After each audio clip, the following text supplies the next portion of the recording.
Yeah, I've got bedhead, so what? You should too if you're manually watering your yard. Today on Budget Lawns, I'm going to show you how I water my lawn in the heat of the summer. So stick around.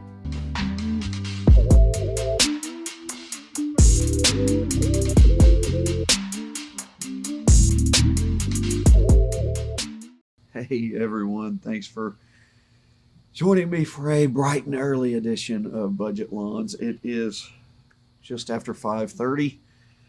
We haven't had any rain in quite some time, and my lawn needs a drink. And I've had a lot of folks been asking me about a manual watering video. I appreciate those recommendations. Danger Lawn, really appreciate you being on me for this one and being patient for it as well. I appreciate all of y'all who are subscribed. And if you're new to the channel, please consider hitting that subscription button down below and tapping that notification bell so you know every time I upload a new video. Leave me a thumbs up and a comment so I get an idea on what you think about what I'm doing here on Budget Lawns. But today we are going to water the entire yard, and I'm going to kind of take you through the steps I take and give you a few tips on how to best and most efficiently water your lawn. Something about this morning air just gets my sinuses going every single time I'm outside this early. So the first recommendation I would make when it comes to watering your lawn, you need to invest. And when I say invest, I'm talking like a couple bucks in one of these. This is how I know whether or not my lawn needs to be watered. A simple rain gauge, a Bermuda lawn, needs about an inch of water a week.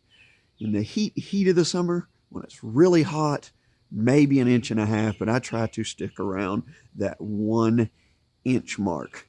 And right now, I mean, the lawn looks good. It hasn't seen any rain or water in almost a week now. So Bermuda, so drought tolerant, so resistant to the heat. And we've been around 90 for the last, I don't know, week or so.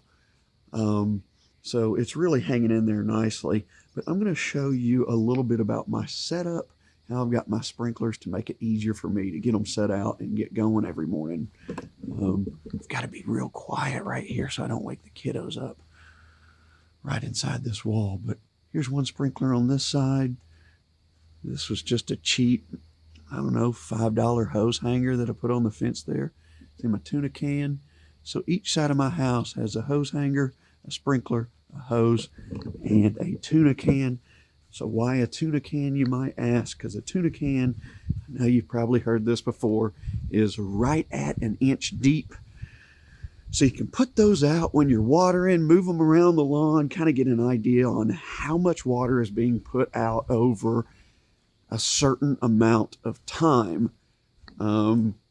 And I'm telling you right now, you're going to be surprised at how long it takes when manually watering to put out some water. So here's my second setup on the other side: tuna can, hanger, hose, and a sprinkler. I'll go over the types of sprinklers I got when I get done setting these suckers up, because I'm actually a little bit behind schedule. I normally would be started around 5 a.m., but now with a 10-month-old in the front bedroom, he's a light sleeper, and when that sprinkler hits the window, he wakes up.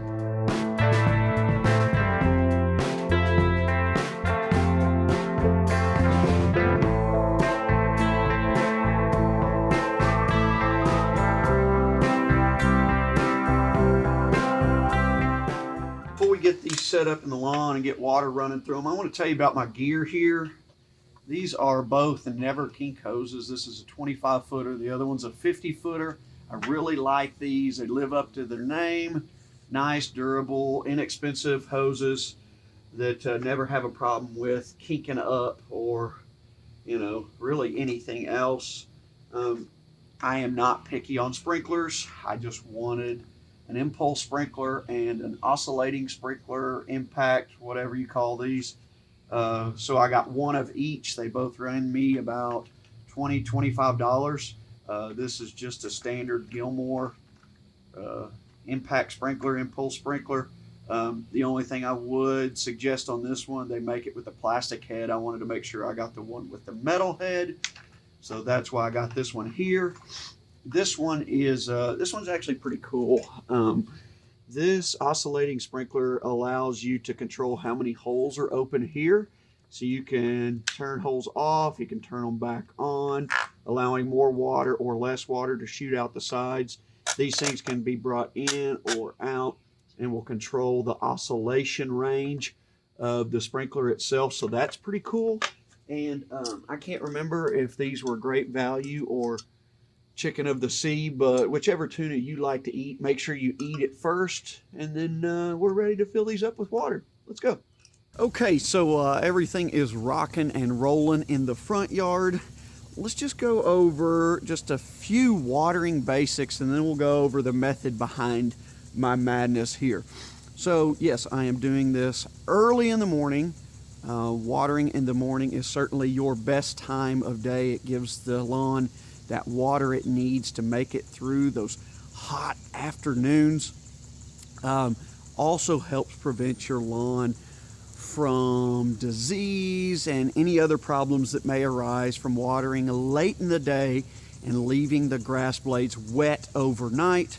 Now understand that you might not have the luxury to be able to water in the morning, so if you have to water late in the day, it's not the end of the world. Now, if you can get it done early enough in the evening to at least let the grass blades dry out before nighttime sets in, that's a good call if possible. But when it comes down to it, don't stress about it. Just make sure your water gets the amount it needs on a weekly basis. And when it comes to making sure it gets the amount it needs on a weekly basis, do that in deep, infrequent waterings. So my lawn needs about an inch of water a week.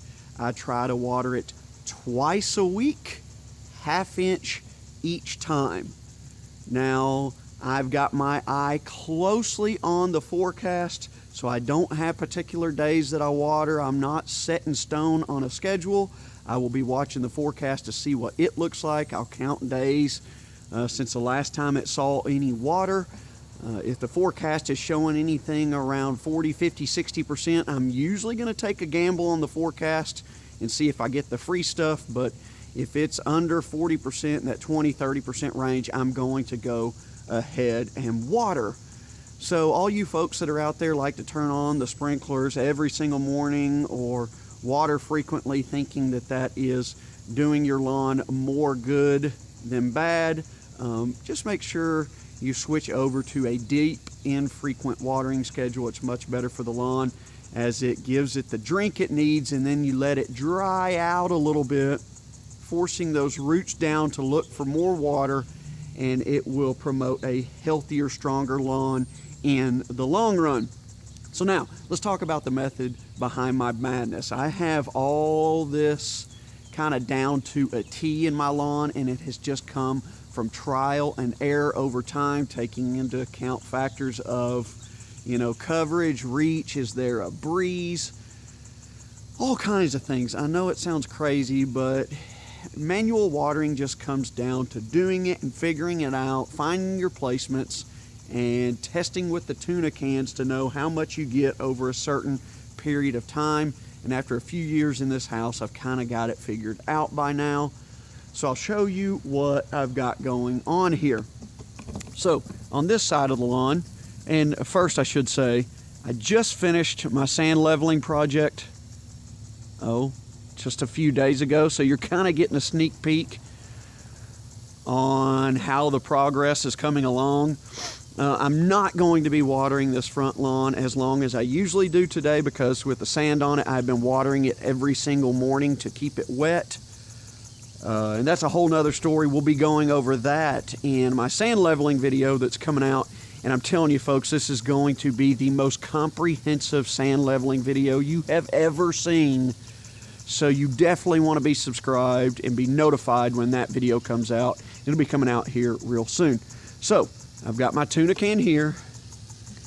And for this morning, I've got the tuna cans in the locations where I know they get quite a bit of water. They're kind of in the hot spots. That way I can show you the max amount of water over the period of time that I'm going to be watering, and you may be surprised at the results. So here, I've got this impact sprinkler set up in the middle of the yard, doing a complete 360, and I've got it set to where I know it will touch every single part of the lawn right here. Now, some spots aren't going to get as much water as the hot spots, and I am not going to lose any sleep over that. But you can see, especially along the driveway and the street, I am getting every spot of the yard hit, and I'm even hitting my driveway, I'm hitting my truck, and I do not care. Look, you know, I could spend all morning out here moving this thing around so it doesn't hit the house, so it doesn't hit the window, the truck, or waste water on the driveway, whatever. I could spend all morning moving this thing around, and I just don't have the desire or the time to do so. So I've got it set to where it moves in a 360, hitting every spot of the lawn, even if some spots don't get hit as much, or some water gets, I hate to say wasted because it's not getting wasted because it is set to where it hits every spot, but some does, you know, kind of get sprayed on some areas that don't need water, of course, and my neighbor's lawn gets watered. I've had people tell me, I can't believe you water your neighbor's lawn. Well, guess what? This makes it easier on me, and if his lawn is in good shape, mine will be in good shape, or possibly better shape, and he doesn't mind, I don't mind, so a win-win for both of us. Everybody likes to have good neighbors, and they're great neighbors for letting me water their lawn, and I like to think that maybe I'm an okay neighbor for watering it for them. But you see, we're getting every square inch of this lawn hit with at least some water. More in other spots than others, but that's okay. Same thing with the oscillating sprinkler over here. Getting my neighbor's lawn here as well. Got it going back and forth to make sure no areas are missed. Tuna can here, that's the hot zone there. And along the street, you can see that it is getting just about every spot of this area. So my main objective here is to make sure that I don't have to come out every, 5-10 minutes to move these around to make sure every spot's getting an equal amount of water. I can tell you that after doing this for several years, this has worked just fine. I never see any dry, heat-stressed areas from lack of water. And if you do, you can always just get the hose out and hand water them. It's that easy. But you can see that oscillating sprinkler, I don't know how well you can tell, puts out a good range. I've got one hole cut off on one side, I believe. No, I think I've got them all on. I should have one cut off. But that puts out a nice fan of water, as does the impact sprinkler over here. Nothing fancy about these sprinklers, and they really don't have to be. I mean, let's keep this as simple as it is. All we're doing is putting water on grass. I mean, think about it. That's all we're doing. This should be fun, and I don't know about you, but I enjoy the mornings out here watering the lawn. I'm sure I look crazy to my neighbors because I'll come out from time to time and just watch and listen to the sprinklers. They're probably like, oh, there's that nut again out there watching the the grass get watered and it grow. But I find it therapeutic, and I'm sure a lot of you guys and gals do too. Okay, so I've got a stopwatch on. I turn this thing on every time I turn the sprinklers on. So I'm going to let these run for, normally today I would go for about 2.5 hours. But since I've been watering it every morning because of the sand, these are only going to run for about 1 hour and 15 minutes in the front lawn this morning. So I'll see you, looks like in about 1 hour from now, and then we'll move these to the back. And that's where it gets a little bit more tricky, and we'll go over the method back there as well. So stay right there. That is 1 hour and 15 minutes on the front lawn. Let's see what we've got. This is the tuna can from the main part of the lawn with the impact sprinkler.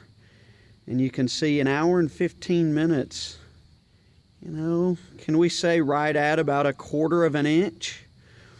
So this one, I mentioned that these were in the hot zones. That impact sprinkler really puts out the most water around the radius really close to the sprinkler itself. So this one was really more kind of like the average zone, I guess you could say. So if I were doing this for 2 hours and 30 minutes today, you know, double what we've got right there, we'd be at about 1/2 an inch, which is right what I would need for 2 deep waterings a week to get me 1 inch a week on that part of the lawn. So good to go right there. And over here on the side yard with the oscillating sprinkler, that sprinkler puts out a little bit more water over the same time period. See, we've got maybe just less than 1/2 an inch there in 1 hour and 15 minutes. But that again was in the hot spot for that sprinkler. Other areas for that sprinkler, just from moving this thing around and testing other spots, don't get quite that much in that time period, but still that would have been right on for 2.5 hours if I were to have left it out for that long.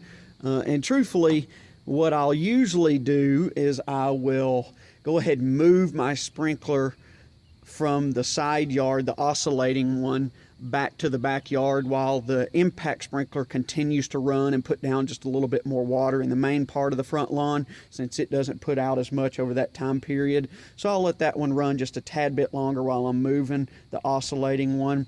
But overall, you can see I'm getting what I need over that time frame. If I would have doubled that, I'd be spot on for 1/2 an inch of water for 1 of my 2 waterings a week.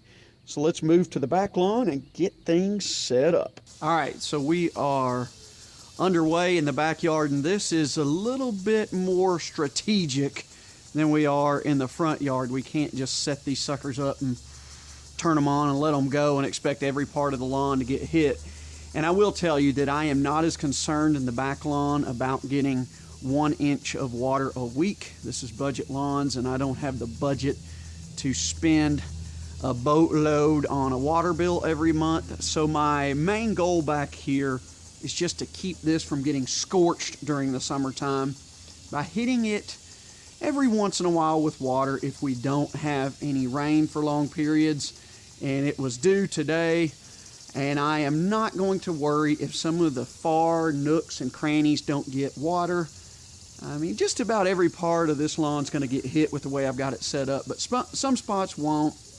And that's okay, but for the most part, we're going to get the main parts of this backyard nice and soaked. So let's show you how I've got these set up. The impact sprinkler over there, that is setting along the fence line, running in a 180-degree range. So it'll get over towards the fence and then kick back to go the other direction. So I'm going to get this whole area right here with that one. Then over here on the other side, we've got the oscillating sprinkler covering about the same amount of space. It's going to get this whole area here, and after those run for, I don't know, I'll probably let those run for 1 hour and 15, hour and a half. I will set one up here in the middle of the lawn to get this area that's not getting hit right now. But the nice thing is when it's set up, it will catch some overlap over here, and it will catch some overlap over here. And while that's running there in the middle part of the lawn, I will have one going on one side of the house, and then we'll be wrapping it up with the other one going on the other side of the house. So I am not going to get the correct amount of water in all parts of the lawn when I water my backyard. But I'm going to get a sufficient amount to where I don't have to worry about this thing getting overstressed and drying out too bad because of the heat. Look, you know, I could sit here and worry about that 1 inch and live by it like it's gospel, but sometimes you just can't do that. You just have to make sure it's given enough drink to survive And that's what I do with my back lawn. Do it however you want, but this works for me. So I'm gonna let these run. I got the stopwatch going. We'll let them go again for about an hour and 15 minutes and then come move them around. I'm gonna go get a cup of coffee and eat some breakfast. I'll see you in a bit. An hour 15 up in the back lawn and the sprinklers are moved. I took a peek at both tuna cans before I moved them, and they were both sitting right at about 1/4 of an inch, which is good. Nice thing about this impact sprinkler in the back lawn, it's not going around in a 360, it's going 180, so it actually makes 2 passes in the same amount of time that it would go in 360 in the front lawn, so it adds up a little bit faster here in the back. So I've got it set there, and it's getting nice overlap over here, and getting nice overlap over here. So you see this main part of the back lawn is going to get somewhere around an inch or so, or a half an inch or so today. And that's really, this is the main part that I'm worried about. So I went ahead and left that tuna can there to get an idea on how much I get out of it for the 2.5 hours that this one will be running and overlapping in that one area. And then on the side of the house, we've got the oscillating sprinkler set up. And this is where the function of this one kind of comes in handy. You can see I've got it adjusted to where it's not going all the way down and oscillating over completely on each side. Got it set where it just barely comes over to the fence, barely comes over to the house, and puts the water right where I want it. Now, because of the slope of the lawn right here along the sides of the house, the same on the other side, the water will tend to come towards the fence. So you really can't leave them running that long on the side of the house, because really you're just getting a lot of runoff. And these are the least of my concerns on the 2 sides. So I've got a tuna can sitting down there just to kind of get an idea on what it gets, but I'll let these run on the sides of the house for maybe 20-25 minutes right there, and then I'll move it down a little bit further to get up there by the gate for another 20-25 minutes, and that's about it. And it'll put enough water down on these sides to suffice for today. But these are hard areas of the lawn to keep in good shape on the sides of the house, because I've got a 60-pound mixed dog that she runs from the gate in a big U to the other side of the fence and then back around to the gate. So she's constantly pacing back here and has her trail. See if you can see it. It's kind of tough to see because the Bermuda's starting to fill it in, but she has her trail that goes from one side and then back to the other. So this is her backyard, it's the kids' backyard, it's the family's backyard. I just maintain it the best I can so they have a nice lawn to play in. All right, so I'm gonna let these go, the main one, for about another hour and 15 minutes, and I'll be moving the ones on the sides around. And then when that's all said and done, I'm all said and done, and I'll come back and give you a final recap of how everything turned out on this, what ends up being a long morning of watering. So I'll see you in a minute. And that is that, my friends. We are all finished up for our morning of watering. Hose, sprinkler, tuna can back in its home. This side of the lawn, this side of the lawn, every bit of the lawn has gotten a drink of water today. So I am pleased, as is it. Now, boy, I tell you what, the setup with those hoses and sprinklers, that's just too convenient and easy. I highly recommend that if you want to make this simpler on yourself and not have to drag hoses in and out of the garage and make this more complicated than it has to be. But this should get us through the rest of the week, because this weekend we have better chances of rain on the way. I think in the 50-60% range, so hopefully those will go up as the weekend gets closer, so we'll keep our eyes on that. But for now, watering for this week is done. And I'm glad, because yes, that was a long morning. It is sometime around 11:30 now, so this bedhead is inexcusable. I need to go take care of that, wash my face and brush my teeth. But yeah, so it takes a long time, and I understand that this is probably not doable for a lot of folks. I'm very fortunate that right now I have the time in the mornings in the summer to do this. But still, that's another reason why I don't pay as much attention to the backyard. I make sure the front yard is always taken care of.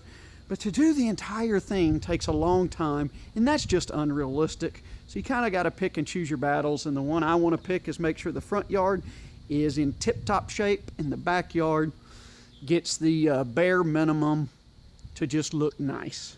All right, my friends, thanks for joining me for yet another round of Budget Lawns. I appreciate you as always, and we'll see you next time around.